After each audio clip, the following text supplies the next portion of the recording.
Ever imagine just reaching for a bottle of Tylenol, that red and white container, Yeah, and you're expecting relief from a headache or whatever. sure. Instead, it's a fatal dose of poison.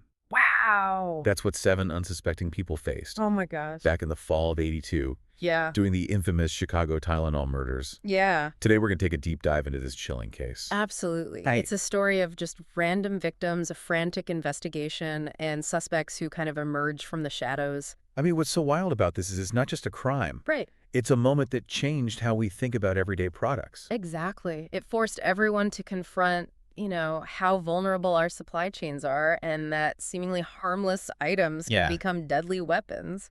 Let's start with the victims, Okay. because their stories really highlight the randomness and the tragedy of this case. For sure. It all began on September 29, 1982, with 12-year-old Mary Kellerman.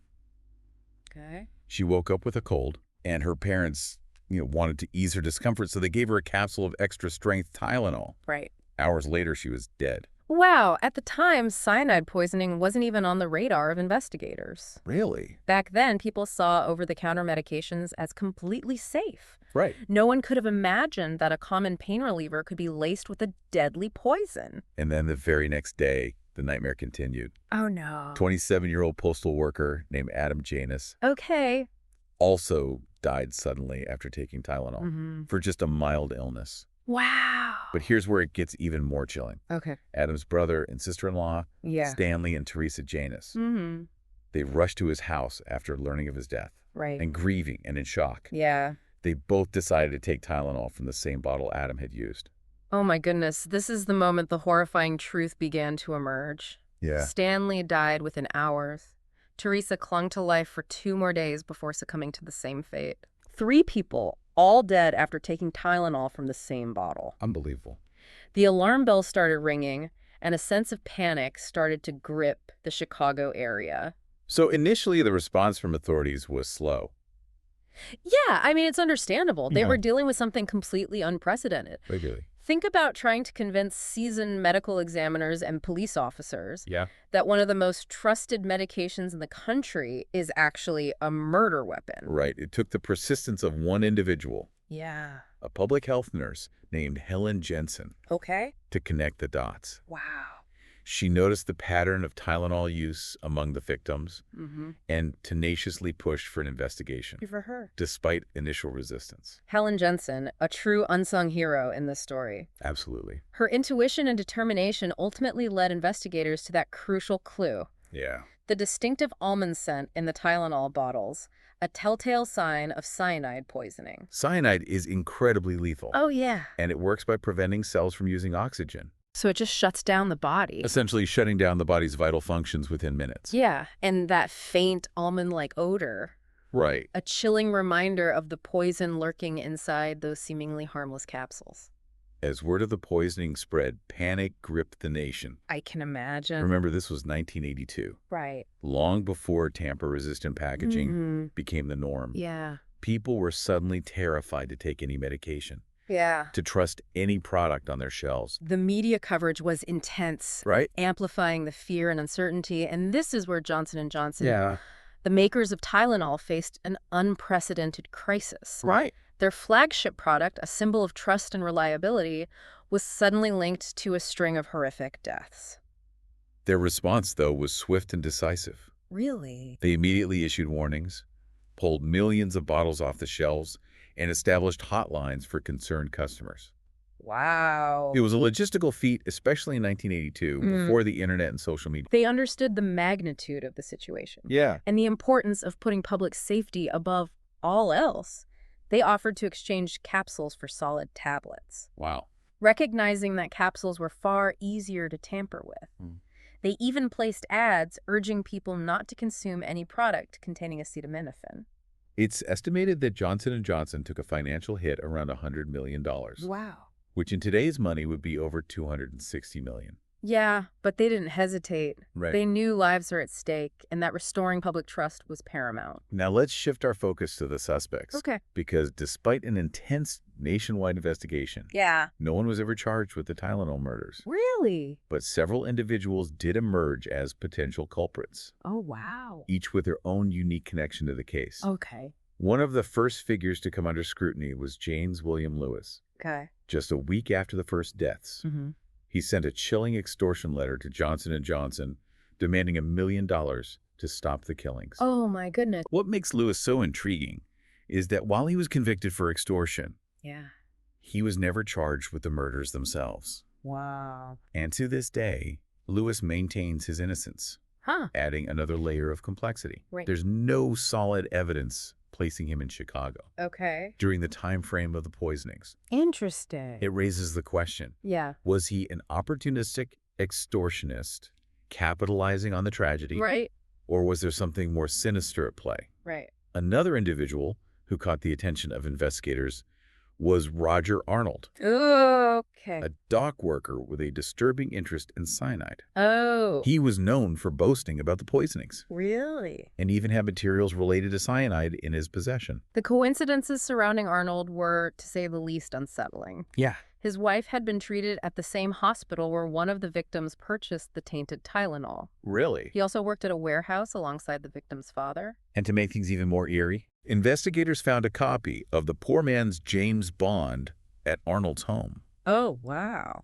That book, by the way, actually contained instructions on how to make cyanide. Wow.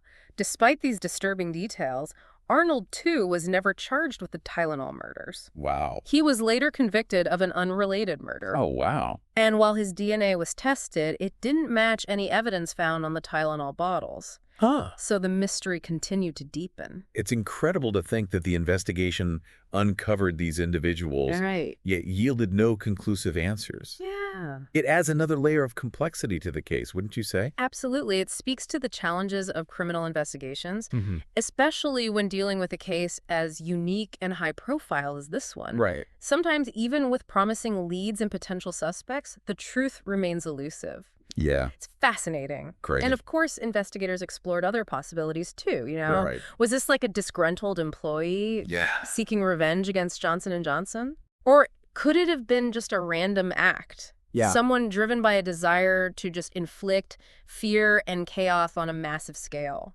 I mean, it's easy to imagine the fear and uncertainty that gripped the nation back then.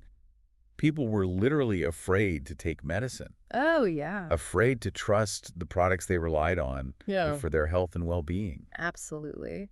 The Tylenol murders had a profound and lasting impact Yeah. on consumer safety and the entire pharmaceutical industry. Wow. This wasn't just a local Chicago story. Right. This was a national wake-up call Right. that reverberated through every household in America. It's hard to believe now, but before this case, tamper-resistant packaging Yeah. was virtually non-existent. I mean, did anyone even think about the possibility of someone tampering with products Right. on store shelves? It's a good point. Yeah. The Tylenol murders became a catalyst for change across industries. Right. Companies rushed to develop tamper-proof packaging, and consumers became much more aware of the potential for product tampering. Those safety seals we see on everything these days, from Yeah. medicine bottles to food containers, Yeah. are a direct result of this tragedy. And it wasn't just packaging. The Tylenol murders led to the passing of the Tylenol bill, a federal law that made product tampering a serious crime. So that's huge. This meant much harsher penalties for anyone caught tampering with consumer goods, Right. sending a clear message that this type of crime wouldn't be tolerated. So in a way, this terrible tragedy forced a much-needed conversation Right. about consumer safety and corporate responsibility. Yeah. It led to real, tangible changes Yeah. that have undoubtedly saved countless lives. Absolutely. The victims' families also filed a lawsuit against Johnson & Johnson, Okay. which was eventually settled for an undisclosed amount. While no amount of money can truly compensate for the loss of a loved one, Right. those legal actions highlighted the accountability of companies For sure. in ensuring the safety of their products. The Tylenol murders weren't just about the tragic loss of 7 lives. They exposed a vulnerability in our everyday lives, a vulnerability we hadn't even considered before. It made us question the safety of the products we use, Mm-hmm. the vulnerability of our supply chains, and the potential for seemingly random acts of violence Yeah. to disrupt our lives in a profound way.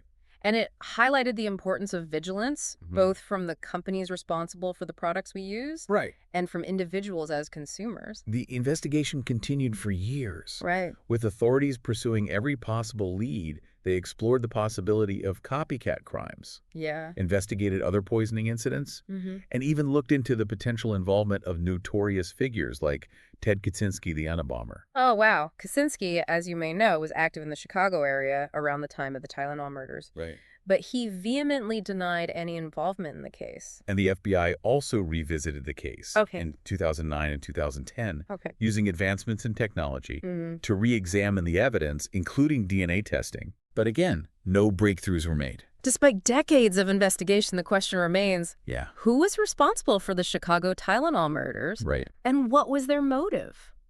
It's baffling to think that we still don't have answers. Oh. Some speculate the culprit simply wanted to see the world burn, Yeah. to inflict terror on a grand scale. Others believe there may have been a personal vendetta involved, Right. perhaps targeting Johnson & Johnson or someone connected to the company. The lack of a clear motive, the randomness, the victims, and the absence of a confession Right. all contribute to the enduring mystery of this case. It's a cold case that continues to haunt investigators Yeah. and fascinate the public. I mean, it's almost impossible to grasp the terror that must have swept the nation, you know? Oh, absolutely. Imagine going to your medicine cabinet, Yeah. reaching for something as basic as Tylenol, Right. and not knowing if it would help you or kill you. It really did shatter a sense of security Yeah. in everyday products. I mean, before this, people largely trusted that the things they bought at the store were safe. Right. But the Tylenol murders revealed this dark possibility Yeah. that someone could exploit that trust Right. with deadly consequences. Yet, amidst the tragedy and the fear, Yeah. there was also this remarkable resilience. You know, Yeah. Johnson & Johnson's response, the changes in the pharmaceutical industry, Right. and the public's determination to demand safer products, Right. it all speaks to our ability to learn and adapt, Yeah. even in the face of unimaginable events. The legacy of the Tylenol murders is a complex one. Yeah. It's a stark reminder of the potential for harm, Right. but it's also a testament to the power of innovation Mm. and collective action Yeah. to create a safer world. We've explored the victim stories, We have. delved into the twists and turns of the investigation, grappled with that lingering mystery of the suspects. Absolutely. But as we reach the end of this deep dive, Yeah. we're left with a question that resonates deeply in today's world, where information spreads instantly Right. and anxieties can escalate with a single click.